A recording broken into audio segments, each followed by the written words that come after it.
Welcome to the Friend of Missouri State Archives Thursday evening speaker series. My name is Vicki Myers, and I happen to be, and fortunate to be, president of the Friends. You can join by visiting Friends website, www.friendsofmsa.org, or there will be forms in the back. We hope you will join us so we can continue to do what we do. We invite you to join us again here at the Missouri State Archives on Thursday, February the 13th at 7 p.m. for a program from historian Kevin Smith titled Iron Riders, the Story of the 25th Infantry Regiment Bicycle Corps. Sounds interesting. In 1897, the all-black 25th Infantry Regiment Bicycle Corps embarked on an epic ride of more than 1,900 miles from Fort Missoula, Montana to St. Louis, Missouri, as part of a U.S. Army experience to determine the effectiveness of moving troops by bicycle. Dubbed the Great Experiment by national newspapers, the journey took 41 days to complete, following a route that closely mirrored the Northern Pacific and Burlington railroads through Montana, Wyoming, and South Dakota, Nebraska, and Missouri. Nicknamed the Iron Riders due to the heavy one-speed bicycles they pedaled, the soldiers faced grueling conditions that would challenge even the most experienced cyclists today. So join us as Missouri State Parks historian Kevin Smith recounts these hardships and how the Iron Riders ultimately reached St. Louis. The program will occur here in person and stream on Facebook Live on Thursday, February 13th at 7 p.m. Tonight we welcome William Ambrose and Chris Dunn for a program titled Geospatially, Rediscovering the Trail of Tears in Missouri. William Ambrose earned a Doctor of Dental Surgery degree from the University of Missouri, Kansas City, and practiced dentistry in Jefferson City until 2010, when he turned his attention to the Trail of Tears and the related Missouri experience. It was his idea to use GIS to precisely map sites along the state's various Trail of Tears routes.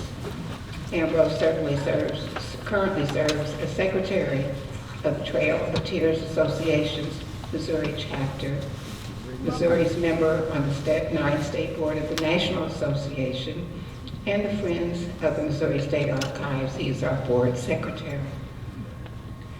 Chris Dunn is a licensed Missouri attorney, geospatial business owner, expert witness, and geohistorical researcher. Through GEO VELO LLC, he conducts geospatial forensic investigations, produces demonstrative exhibits, and provides other geospatial services in the investigation, mapping, and modeling of incidents, accidents, and crime scenes. He currently resides in Columbia with his dog and motorcycle. So please join me in welcoming my friend William Ambrose and Chris Dunn to the Missouri State Archives.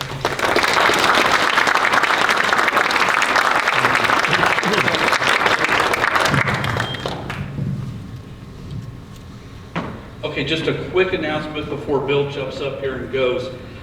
There's going to be a lot of reading in this PowerPoint.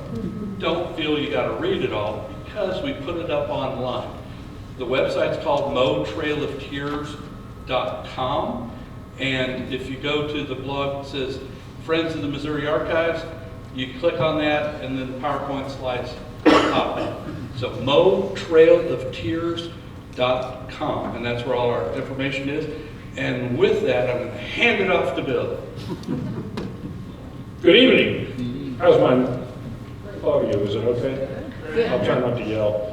I'm going to move around a little bit. This is going to be a lot different than somebody standing at the mic talking about their book. So don't be surprised if I don't end up in your lap. So I retired in 2010, and I guess I needed something to do. So we got started on this, and then I filled the house with this stuff. So now I'm trying to get rid of some of it, so here it all is. So the question was, where is the Trail of Tears and what's the Missouri story? And I couldn't find an answer to that. So I joined the Trail of Tears Association, and there are some membership forms back here. For $25, you can be a member, and you get a couple of really nice biannual news, trail news they call it. And then we also have an annual conference, 9-state chapter member annual conference. This year it's in Springfield, the last weekend of September. And it's become a very much an academic pursuit. We have some real scholars, not like me, but real scholars that have studied this.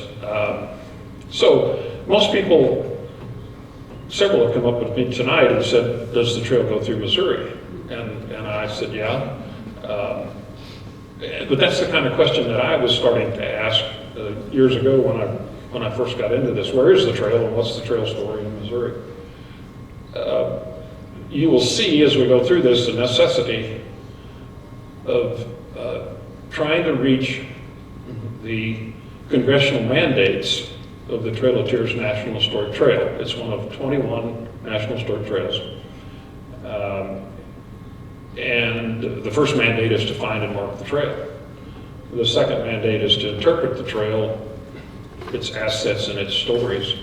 The third is to interpret that information for an interested public. And the fourth is to create an enduring stewardship so that people begin to understand what this trail means. And I will just right up front tell you that of the 21 National Historic Trails, 20 of them are very positive, forward-looking trails. The theme being manifest destiny, will conquer this country, one step at a time, regardless of who's in the way. This particular trail stands in opposition to that. An example of the fact that there were people involved here over a long period of time that called this home long before we started thinking about manifest destiny. And so this trail and this story should be a strong sidebar in all the other trail stories. 8 of those trails, of those 21 National Historic Trails, either go through or touch Missouri. Missouri is by far the best example of the gateway to the West.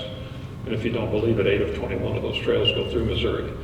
However, what we have found is that the trail story also includes the fact that a lot of Indian removal came through Missouri.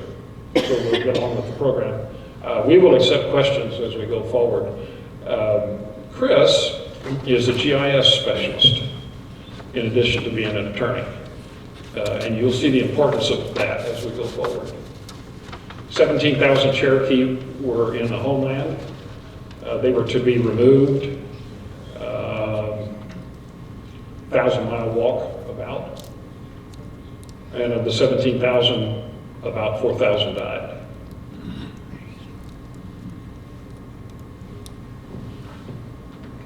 Trying to find and mark the trail. So the Trail of Tears became a National Historic Trail in 1987. The definitive work was done on it, the interpretive plan and the comprehensive plan by the National Park Service, the superintendent of the trail. That was all done in 1993. And so we have found, through discovery, a lot more information, a lot newer information. So we are finding a very different trail than the National Park Service has marked. Again, we're the civilian partner to the superintendent of the trail, which is the National Park Service. And Missouri chapter is one of 9, and we're in pursuit of the congressional goals. And I had mentioned the stewardship notion. And what you're going to see is the destruction of the history of this. So this thing's almost 200 years old, and we're rapidly losing it. If we're really going to do a study about the Trail of Tears and a story about it, we should have done it right afterwards or during the process, and that wasn't done. And I described the reason for that is that we applied the same discount to the story as we did to the people. And as it turns out, we've applied that same discount over the last 200 years to this story. And so maybe it's time to do something about it. This is the Missouri story. This is not the Cherokee story. I would never attempt to speak for the Cherokee Nation. I am not a Cherokee. But I am a Missourian. And the challenges were in Missouri, how do you get 17,000 people over a 2-year period across a very narrow trail? How do you do that? How can there be that much food that early in the state, 1838, 1839? They left very little archaeological evidence. Mostly what they left was the bones of their dead.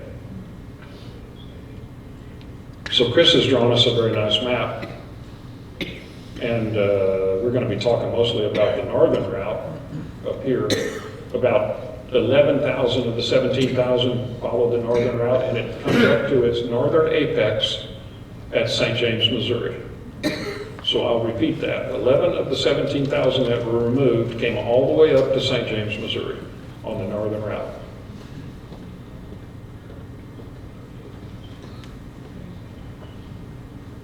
We are using government documents to do this. We have discovered government records that put us on the trail.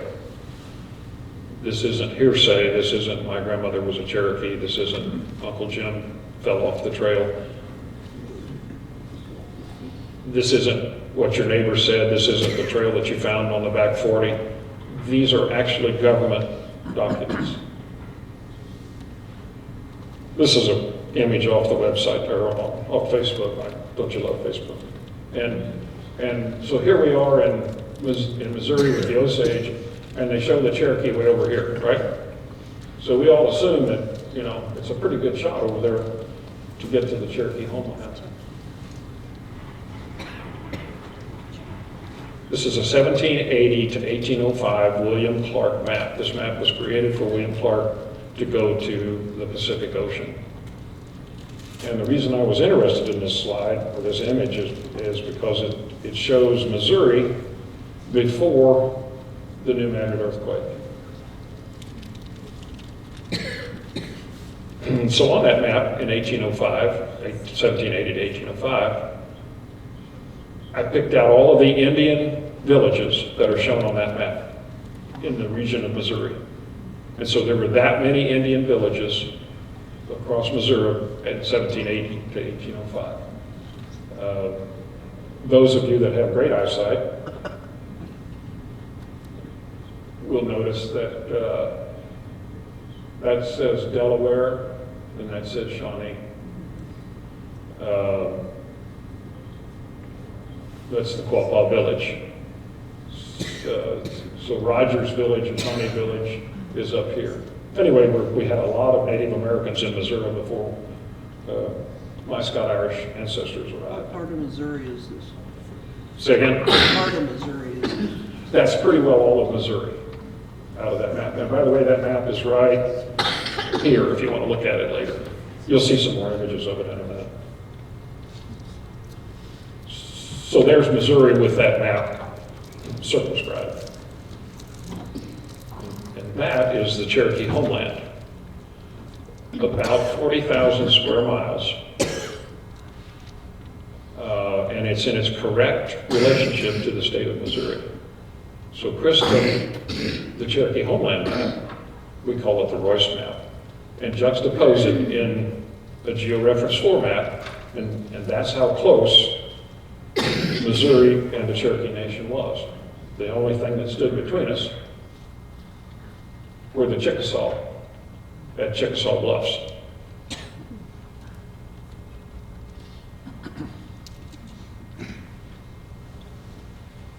So then it gets fancy. You're going to be so impressed with some of this. But so there's the three main trails heading into Missouri. And the reason that they emanate from here is that by 1835, when the Treaty of New Echota was signed, which gave all that land away, they had already given away over 30,000 square miles of their homeland, and all that was left was this 7 million acres, 10,000. So they all came out of here to get on the trail to come over. So back to our 1780 map, and so the New Madrid earthquake, I can't see New Madrid. So the earthquake was down here, and the New Madrid earthquake destroyed the St. Francis watershed.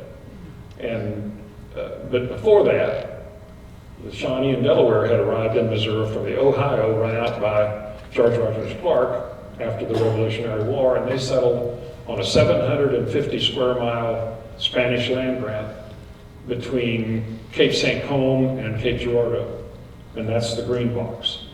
The purple box is the St. Francis River, and just to the east of the St. Francis River, that says Cherokee.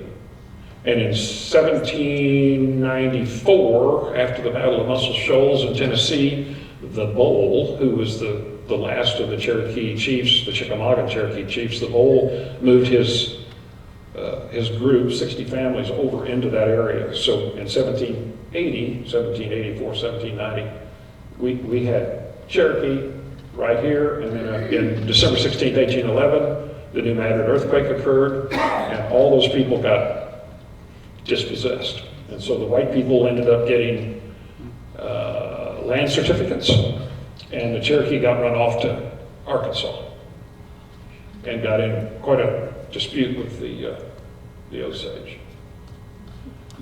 Hopefully you can see Cherokee written there. Cherokee River, St. Francis. There you can see Shawnee and Delaware. And most people think there was always just one cape, but in fact, if you look at the record, this is Cape St. Colme, and Cape Girardeau is down here. And here's Apple Creek, and here's Tower Rock right there, and there's the Saline where Louis L'Amour settled. Anybody here from Southeast Missouri? I've been watching you nod your head like this is old home week, huh? Have you seen that map before? No, Okay. but we know all those places. Okay. So here we are with the Shawnee and the Delaware. And in 1819, the Treaty of St. Mary removed them from that location. They never did get that 750-acre concession certified, and so they got moved in the Treaty of St. Mary to southwest Missouri, in 3 different locations. And so if you wonder why Springfield has Delaware Town and Kickapoo Prairie and other Indian interests, that's why. And so they moved there in 1819. 1827, they were removed to Indian Territory. So this is Missouri, and of course, the traditional notion here is that the Sac and Fox were north of the river, and they were removed by William Clark in 1804, again in 1824, and then again in 1838. And the Osage were removed in 1808, and then totally removed in 1825.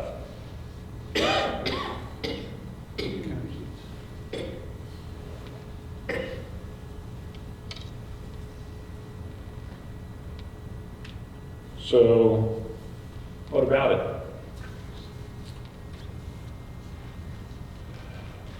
5 civilized tribes: Seminole Creek, Choctaw, Chickasaw, Cherokee. Those were the forced removal of the 5 civilized tribes. And there are some folks now that are talking about maybe the Osage and Sac and Fox in Missouri should be considered in that. Certainly the Quapaw in Arkansas and the Illinois Confederation. It's a very different notion. We had a very large and very important Indian presence. And we were involved here in Missouri in the same process that they were involved with in the Southeast. They were forcibly removed. This is an 1826 Anthony Finley map. 1826 Anthony Finley map. It's over here on the bench if you want to look at it. This is the Great Swamp, which is what was left after the New Madrid earthquake. The old Trans-Mississippi West crossing was the Fort Chickasaw Bluff, Fort Pickering, now Memphis. And that was closed on that day when the New Madrid earthquake occurred. And so the removal after that by the Cherokee had to deflect north into Missouri. They had to have roads. They had to have food. They had to have provender for their horses. And so this story in Missouri begins to run around what roads could they take. And there's one wagon for each 20 persons. One wagon for each 20 persons. There's about one horse for each 2 people. So the first group that came through was Lieutenant B.B. Cannon with 365 Cherokee. So he would have had 20 wagons with him and 200 horses. And you know, you couldn't go across Missouri landscape without a road.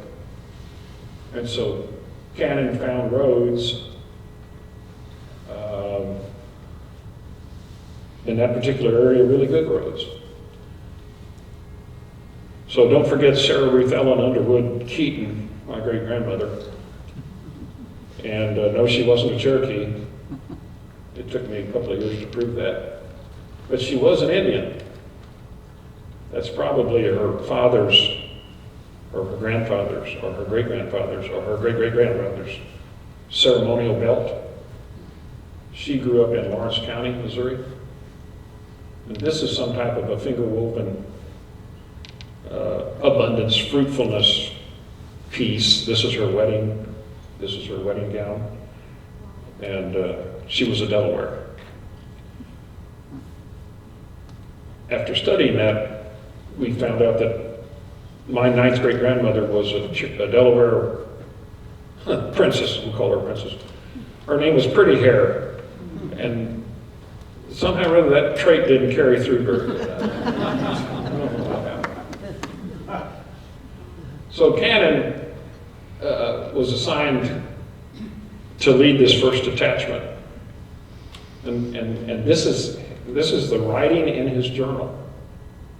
So he left Fort Cass, the Cherokee Agency East, on the 13th day of October in 1837 with 365 Cherokee. They arrived at the Mississippi River on November the 13th, began ferrying. They crossed. I'm going to skip through some of this, and if you want the detail, you can look at your phone as we do this, or you can look at it when you get home. You'll notice that they had a death. They buried another of Duck's children. And they crossed the residue of the party and marched at 10 a.m., halted at Mr. Williams. Each issued corn fodder. Sickness prevailing 5 miles today. So we can follow Cannon's journal, a government record, because he was a lieutenant. And we can follow his invoices, which were recently found in 2005 or so by Denise Dowling, our chapter president. She's the superintendent of the Trail of Tears State Park in Jackson. So here's some more from Cannon's journals and invoices. And I'll show you why we're getting to this in just a minute. So they crossed at William Willard's Landing, ferrying across on Greens Ferry, and this lady up here is thinking Greens Ferry Road, so she's way ahead of me. And then they bought supplies from Henry McLeod, and they camped at Charles Williams and bought supplies. Okay, now we're going to bring in another government document. Family maps are original landowners, township maps by county. And there's an example. And so these are the original landowners that owned that land. And it turned out that people were settling Missouri, buying that land for the first time from the government at about the same time the Cherokee were coming through or just before. These surveys in this area were done in about 1818. And so here's the original landowners.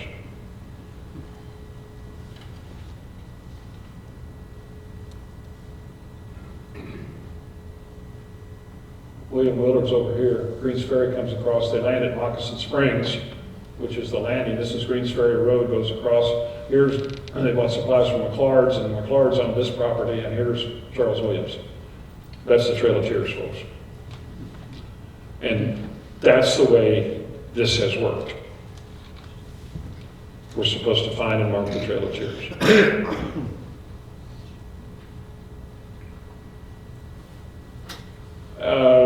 Jackson's an interesting notion, and we'll cover that a little bit here. So the county seat of Cape Girardeau County became Jackson in 1815. It was on a rich limestone upland. It was not on the river.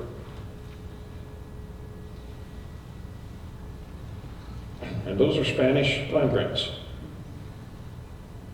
All these are Spanish land grants. The whole upland between Hubbell's Creek and Randall's Creek was covered by Spanish land grants. And in fact, the town of Jackson was in the middle of all those Spanish land grants. And the reason that that's the way it is because this was extremely fertile soil. This is some of the best soil in the state of Missouri. It still is some of the best soil in the state of Missouri.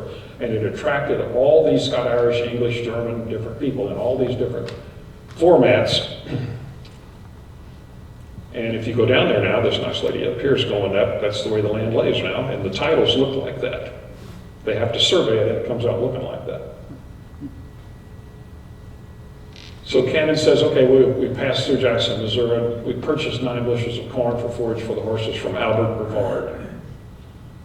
And down here at the bottom line, Metric, which is another journal.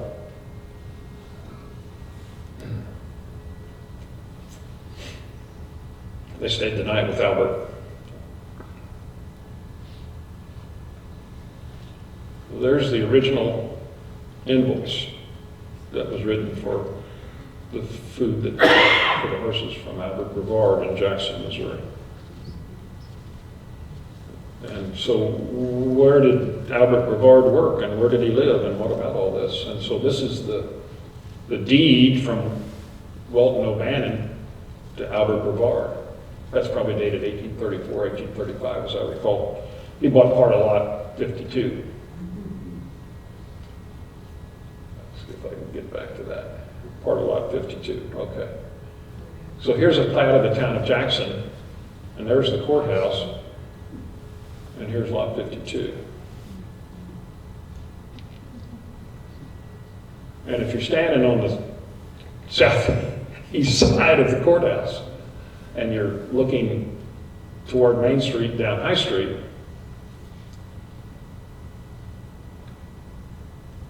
you're sort of looking at lot 52. And so now I'm looking down Main Street on High Street, and that's Albert Brevard's house and building right there. And it was a tavern before, and it was a tavern after.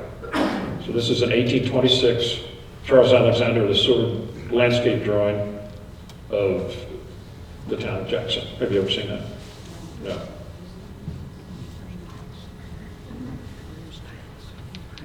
The next limestone upland was Cook Settlement, established by Nathaniel Cook, another Spanish land grant. And at Cook Settlement, they bought from Zeno T. Blanks a third generation of the Perrin family, who were enticed into there by Nathaniel Cook himself. They bought all these supplies. And it was on a limestone upland, very rich soil. It was a plantation. There were enslaved individuals. He had a large family, an extended family. Many of the family members owned farms. And so there were roads across these uplands and between them as a result of these commercial agriculturalists. The state didn't build these roads. They were there because these people intended to make money selling supplies. There was a lot of natural resource extraction in the area, lead, iron. There was other marketing of other products, and so between these limestone uplands, the road system was very well developed, and it was certainly good enough for Cannon to bring 365 Cherokee across. And because of these folks, there was plenty of food to buy.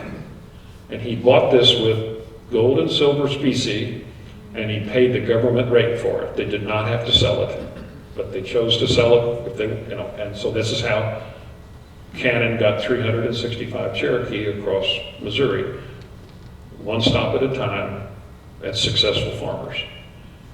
Now multiply that to 11,000 on a very narrow trail.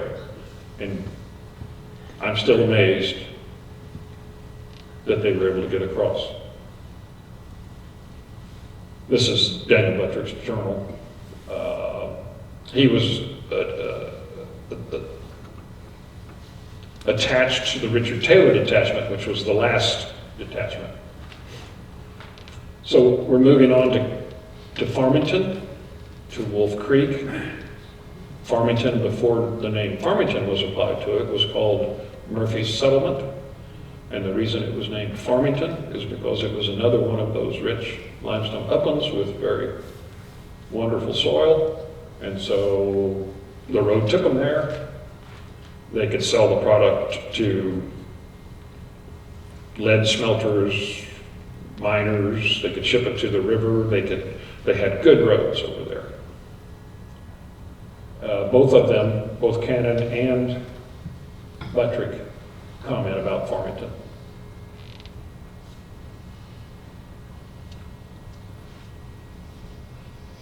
Dolores Gray Wood was our president of the Missouri chapter for years. Without Dolores, we would not have a Missouri chapter. She is from Dent County. I've already mentioned her name to several people here this evening. She's a wonderful researcher, has received all kinds of awards for her historic work. And she's standing with me in front of a map that we discovered here at Archives. And it's a survey map of a new road from St. Genevieve to Cotaway Mines. And the logic here is that Cotaway Mines we've interpreted to mean Massey Iron Works, Merrimack Spring. And this map is highly detailed. The original research that was done didn't find this map.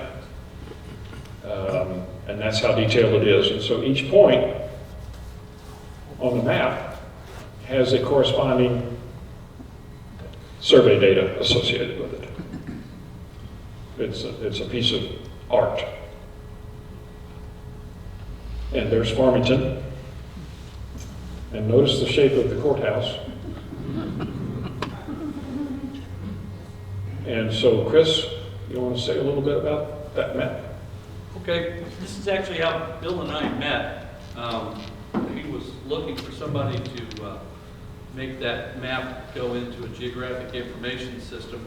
And one of the maps that's on the table, it's actually the one right by Bill, is I took every one of those direction and distance calls that was on that original, what was it, 1838 survey? Mm-hmm. And there were several hundred of them, and I put them into Excel. And then I took that information and then I plotted it using modern techniques.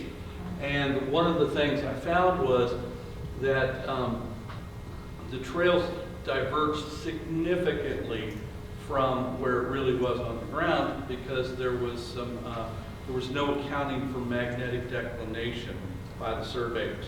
A lot of the surveyors in the territory at the time, in the state, weren't using these things called solar compasses, which were a relatively new invention that allowed them to make compensation for magnetic declination. And so you can see the one with the little dots on it is the true path. The path below it is the path as described in the original survey. And I think I probably was the first person to mess with that thing in 180 years. And I even found a small, tiny error in it, but it really is a work of art.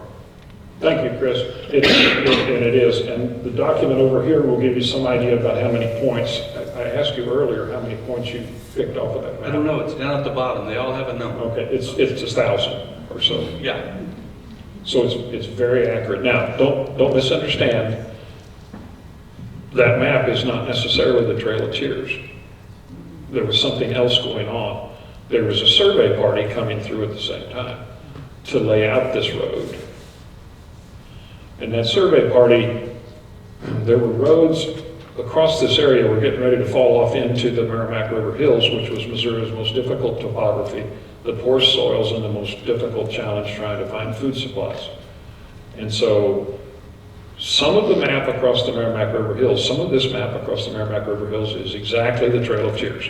Basically, we found a accurate survey of the Trail of Tears. There are some locations where perhaps Cannon went a different direction. But in any event, we've got a pretty powerful document here. This is Murphy Settlement on a LeSueur drawing. I ask you to remember the courthouse. There's the courthouse. And let's see if I'll just keep pushing this, it'll tell me that. And that house still stands. It's the oldest standing house in Farmington. That's the Long House.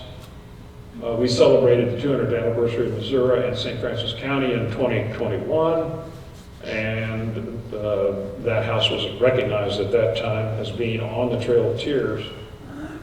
The Cherokee youth ride through here every year. They train and ride through on bikes, 25 or 30 of them, and they go through Farmington.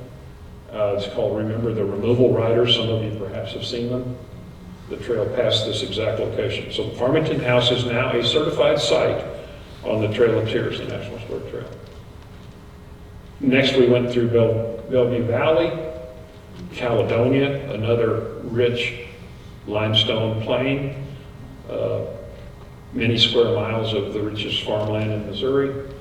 Both of them mention, this is Buttrick's diagram, and notice that Buttrick even mentions Mr. Brickey, and we're going to run into Mr. Brickey again here in just a minute.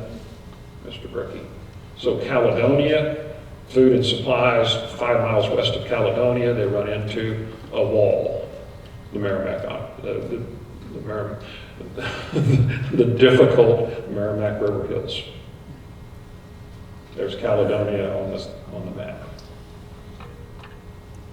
They talk about Cotaway Diggins, and that's what that looked like. And so there's miners with shovels and their windlass, and they dig holes and throw the stuff everywhere. And this is another LeSueur sketch. And of course there was a white, an Indian, and a black man there involved in it, and that's the way it was.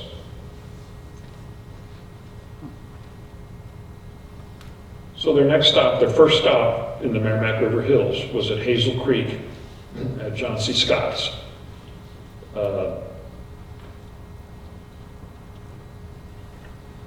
There he is on the family maps.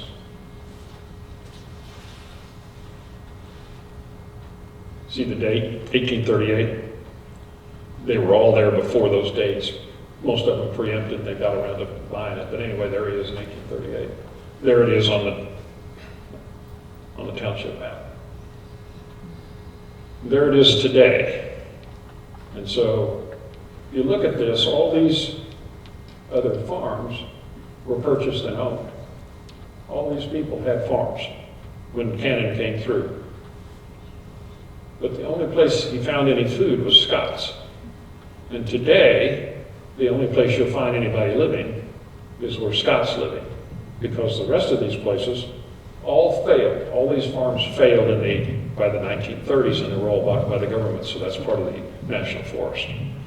And so John C. Scott's was the first oasis in the Merrimack River Hills where Cannon could actually get food, have water, and survive with 365 Cherokee. We believe that the bulk of the rest of the detachments over the next 2 years traveled the same route and stayed in these same locations. I'm not going to read this, but if you get a chance to go to your phone and look at it, you'll find that Carl Sauer wrote a fairly definitive book, and he declared that land in the Merrimack River Hills was the worst land in Missouri, and the roads were almost impossible to follow. And Cannon found out about that. And so Cannon had to find, across that 40 miles, he had to find 4 locations that had water and fuel and food. And if he didn't find those locations, there was going to be hunger and problems. By the next night, after leaving John C. Scott's, they're sick. And they end up on the Hoosick Creek near Bricky Slab. So you can imagine 200 horses, 400 people, sick with something bad in a winter storm. So Dr. Townsend, the Canon detachment physician, wrote that. And basically what he said was, and you can go back and read it on our moteloftears.com, look for this one. You'll find that they were all so sick they couldn't travel. So they're on that map. It shows it as the Osage Fork of the Cotaway. It's known now as the Hoosick. So on the 28th, they moved the detachment 2 miles further to a spring and schoolhouse, obtained permission for the sick.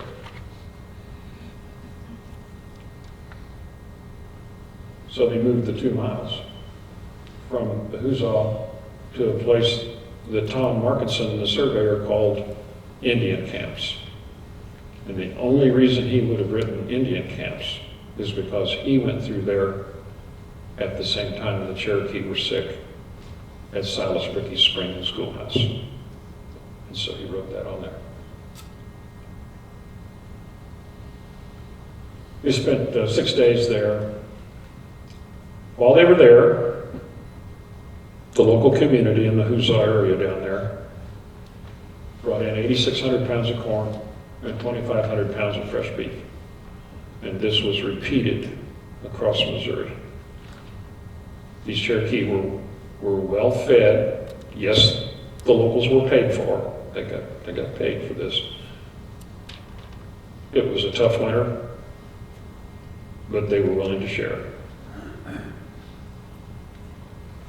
There's the actual invoice paying Silas Brickey. And here's some more of Chris's work. And so there's the map. So he georeferenced this trail.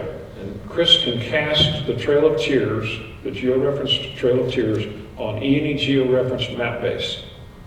And so he's cast it here on family maps. And right there is Silas Brickey Spring and Schoolhouse. And on family maps, there's Silas Brickey. So what you're seeing is that we're double checking and rechecking and finding, how does this all fit together? Where is the trail? And that's the trail. Erin Whitson is an archaeology student, working on her PhD. She's all but got it. I'm showing her the map, probably Indian camps. And so she's working at Silas Brickey Spring and Schoolhouse, which is now a certified site on the Trail of Tears National Historic Trail. I discovered it in whenever it was, 4 or 5 years ago, and she's done her PhD down there.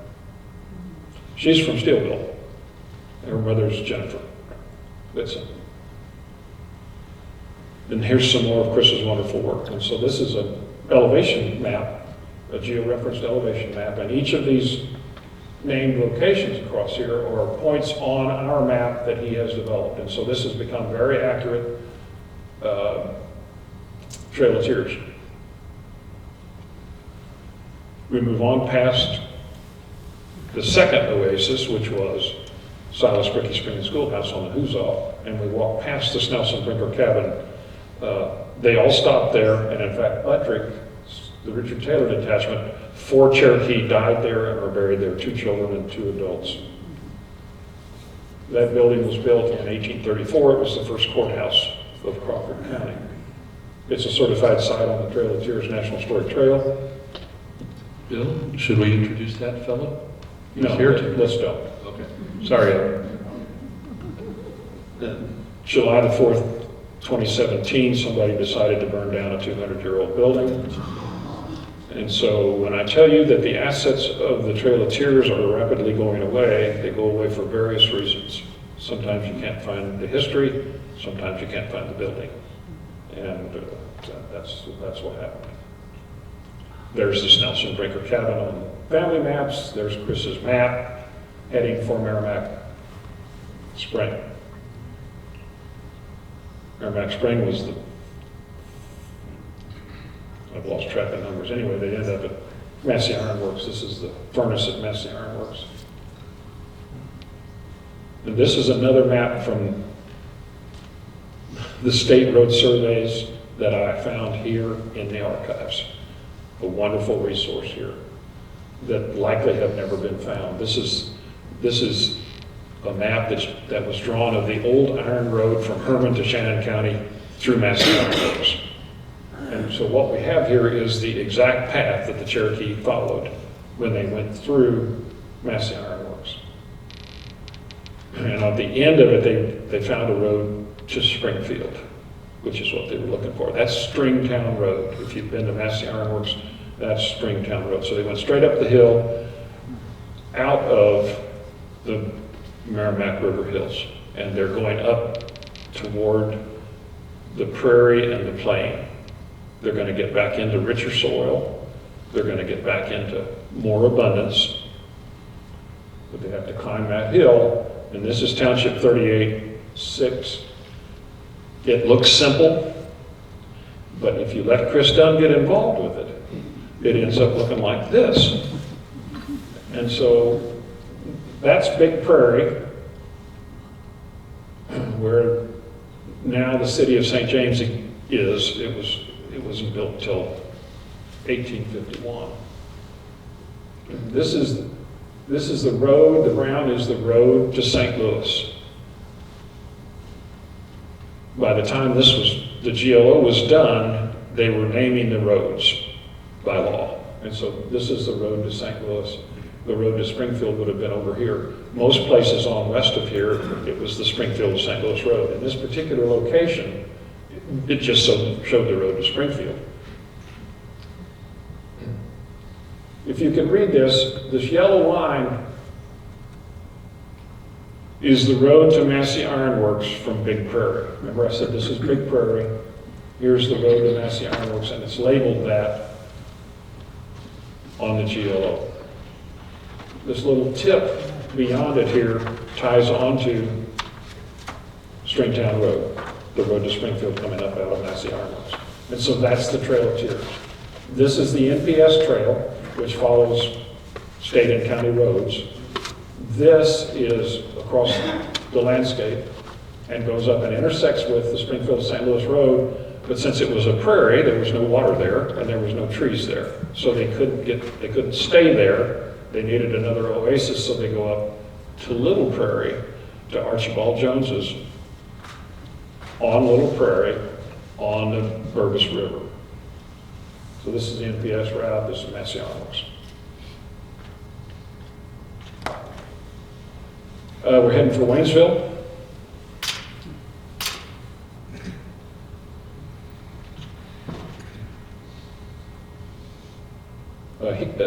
Buttrick called it Port Royal on the Ruby Dew. Cannon called it Waynesville. Bought supplies from Edwin Swink and Josiah Christensen. And there's a park at Waynesville called Laughlin Park. But anyway, the National Trail refers to it as Ruby Dew Springs. And we host the Cherokee Youth Riders, remember the removal riders there every year. Dolores Wood takes a big part in that. Here's Dolores again.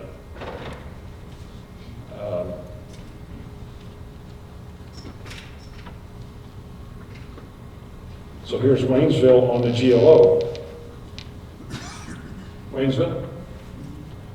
And here's the Ruby Dew. And so the spring is right here. And some of you up close here might be able to read that.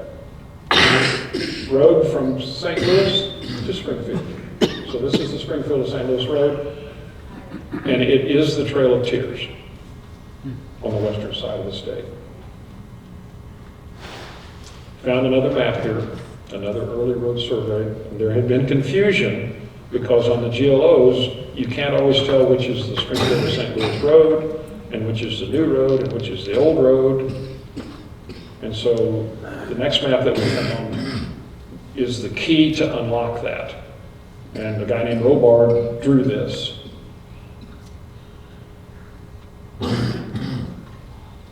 And he said the red line represents the course. Anyway, one of them's the old road and the new road. So the new road is the red line, and the old road is this line. Okay?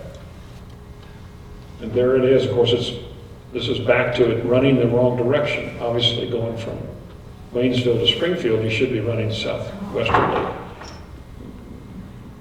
But the rendition, because of the survey errors, runs it southeastwardly.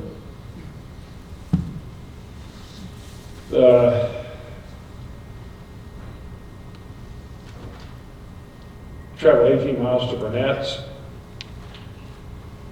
We're almost done, Chris. And on the western side of the state, because of the Merrimack River Hills settlement had been greatly delayed. And so the cabins that were over there were small, there were very few people, and because the metal plow had not been invented, they had small fields, and so they had small crops. There's Burnett's on the map, our map. They bought supplies from Burnett's there. Springfield, St. Louis, the road. There's a GLO with Burnett's on it. Here's an inset with Burnett's right up there. And there's some of Chris's work. And so you can cast these images in 3 dimension and get a better feel for it. The Springfield to St. Louis road was known to grow across the top of the ridge everywhere that it could. And here it comes. One of those lines is our line. One of them is the NPS line. There's Burnett's.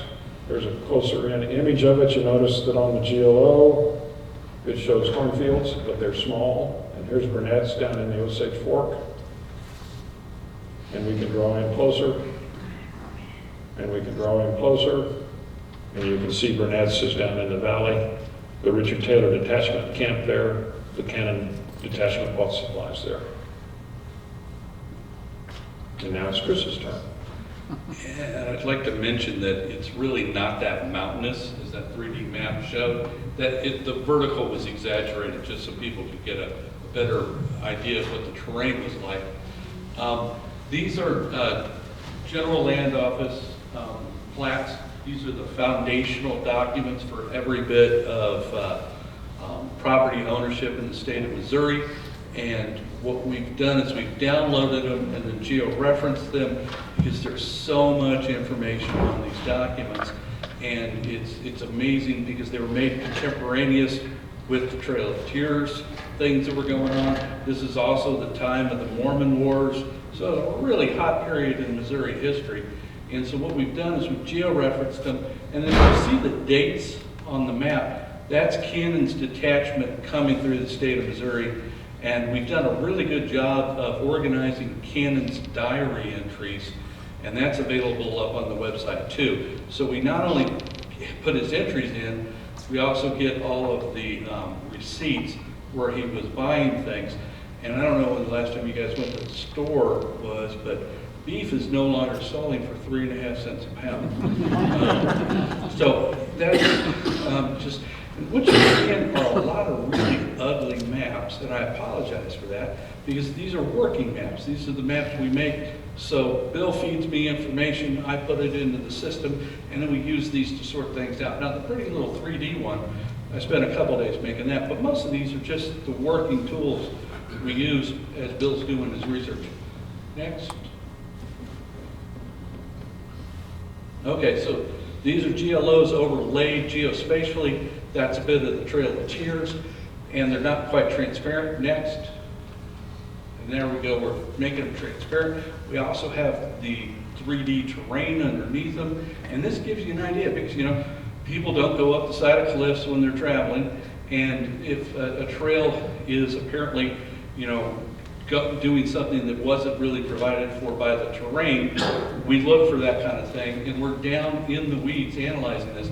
By the way, Steelville is sort of the hotbed of a lot of research and involvement in the Trail of Tears. So if you ever get a chance to talk to any of the folks down there. They're amazingly helpful, and they have a lot of events, and they're trying to raise some money to do a marker. And that's where our archaeologist is from, and she's currently working for the state of Missouri, MoDOT. MoDOT does a lot of, destruction of the ground, and so they always send archaeologists in first. If you want to go ahead, Bill. Okay, this is another ugly map, but it's one we used to find some things on the ground. And what we've got is we've got the red trail, which, let's see, is the red Spanglers? Yeah, I think, okay, the green trail is the official one, and then the red trail was one a really great researcher down in southwest Missouri came up with, and we were looking at, that's an aerial photo of Marshfield. We've got the roads, we've got the family maps overlaid, and then we overlaid the NPS trail. Go ahead, Bill.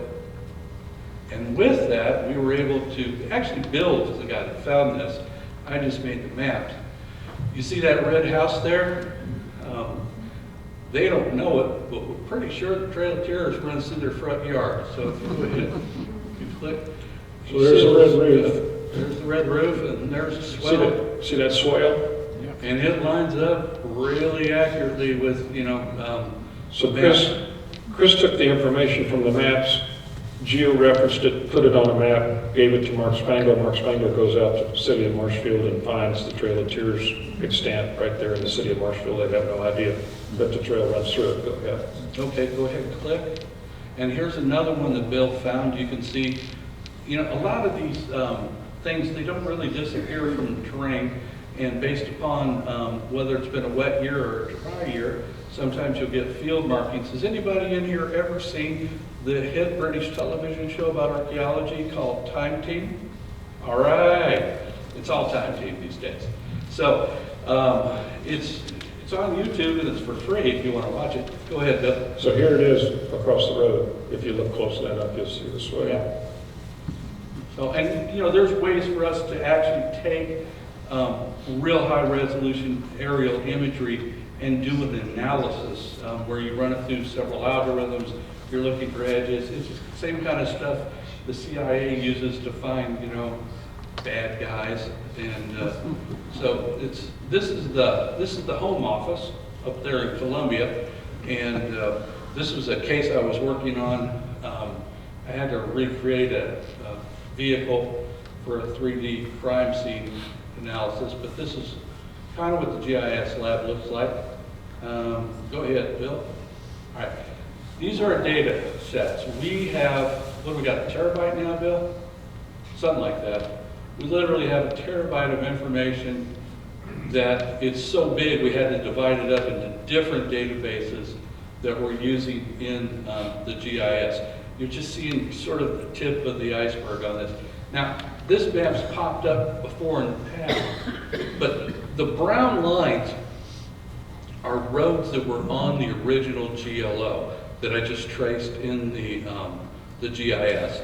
And the green line is the National Park Service's trail, which they pretty much stuck with roads. And they didn't draw it really precisely. And then the little things that look like survey markers were interesting things that we were able to find on the GLOs.